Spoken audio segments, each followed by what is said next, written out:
اعوذ باللہ من الشیطان الرجیم بسم اللہ الرحمن الرحیم۔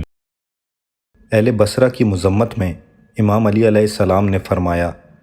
تم ایک عورت کی سپاہ اور ایک چوپاہے کے تابع تھے۔ وہ بلبلایا تو تم لبیک کہتے ہوئے بڑھے، وہ زخمی ہوا تو تم بھاگ کھڑے ہوئے۔ تم پست اخلاق اور عہد شکن ہو، تمہارے دین کا ظاہر کچھ اور ہے اور باطن کچھ اور۔ تمہاری سرزمین کا پانی تک شور ہے، تم میں اقامت کرنے والا گناہوں کے جال میں جکڑا ہوا ہے، اور تم میں سے نکل جانے والا اپنے پروردگار کی رحمت کو پا لینے والا ہے۔ وہ آنے والا منظر میری آنکھوں میں پھر رہا ہے، جب کہ تمہاری مسجدیوں نمایاں ہوں گی، جس طرح کشتی کا سینہ دہانہ لے کر اللہ نے تمہارے شہر پر اس کے اوپر اور اس کے نیچے سے عذاب بھیج دیا ہوگا، اور وہ اپنے رہنے والے سمیت ڈوب چکا ہوگا۔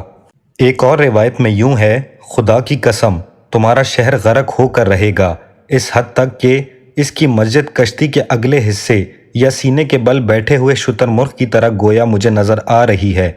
ایک اور روایت میں اس طرح ہے جیسے پانی کے گہراؤں میں پرندے کا سینہ۔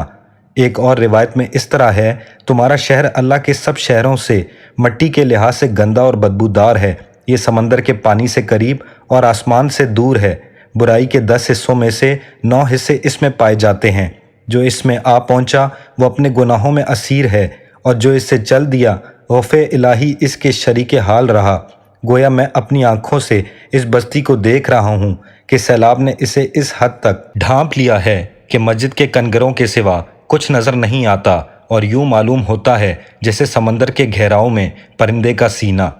اس خطبے کا پس منظر ابن میثم لکھتے ہیں کہ جب جنگ جمل ختم ہو گئی تو اس کے تیسرے دن امام علی علیہ السلام نے بصرہ کی جامع مسجد میں صبح کی نماز ادا کی، اور نماز سے فارغ ہو کر مصلی کے دائیں جانب دیوار سے ٹیک لگا کر کھڑے ہو گئے، اور یہ خطبہ ارشاد فرمایا جس میں اہل بصرہ کے پست اخلاق اور ان کی کم عقلی کا تذکرہ کیا ہے کہ وہ بے سوچے سمجھے دوسروں کے بھڑکانے پر بھڑک اٹھے، اور ایک عورت کے ہاتھوں میں اپنی کمان سونپ کر اونٹ کے پیچھے لگ گئے، اور بیعت کے بعد پیمان شکنی کی اور دو رخی کر کے اپنی پست کرداری اور بد باطنی کا ثبوت دیا۔ اس خطبے میں عورت سے مراد بی بی عائشہ ہیں، اور چوپاہے سے مراد وہ اونٹ ہے کہ جس کی وجہ سے بصرے کا مارکہ جنگ جمل کے نام سے مشہور ہوا۔